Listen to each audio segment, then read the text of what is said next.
So guys, nakabili ako ng camera, Instashot 360 X4. Isa sa mga pangarap nating camera. So tara, samahan nyo ako mag-unbox. Let's go! So ang nabili ko pala ay Explorer bundle guys. So ayan ho, box pa lang, ulam na. So sa box nakalagay na rin yung mga features ng camera.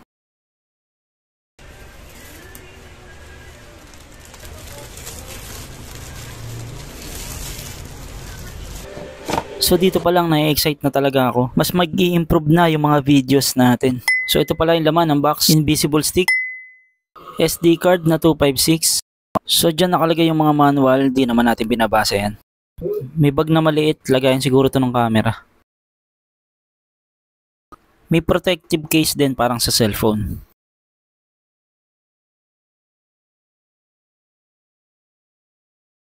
At meron na din cable, USB Type-C. Ay, thermogrip pala yung tawag doon sa kanina.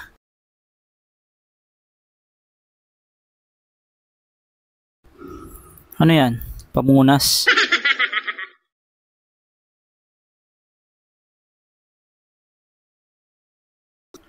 Lens guard para hindi siya magasgasan pag hindi nyo ginagamit.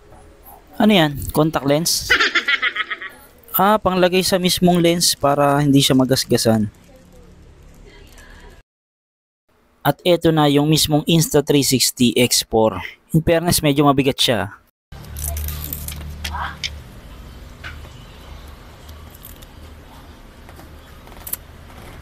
Ang angas ng itsura niya guys. Yung likod niya parang hard plastic. So lagayin na natin yung kanyang contact lens para dagdag protection, iwas gasgas.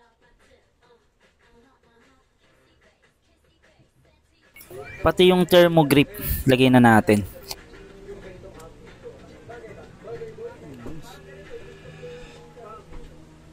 So ayan na nga, nag-open na siya. Huwag na natin patagalin. Testingin na natin agad sa labas. So as of now, nandito tayo sa The Point Montalban. Tinetesting natin yung camera natin kung ano yung kakalabasan, kung maganda ba. At the same time, yung audio niya kung maganda. So kinakabisado natin. Hopefully soon makabisado natin para mas maganda yung yung mga videos natin. Yun lang guys, let's go. So ayun nga, habang ine-edit ko siya sobrang satisfied naman ako. Sa ngayon ay nangangapa pa ako sa pag-edit dito sa Insta360. Pero alam ko sa susunod, lalo na pag nakabisado ko yung paggamit ng camera na to, ipapakita ko sa inyo yung mga magagandang lugar dito sa Pilipinas.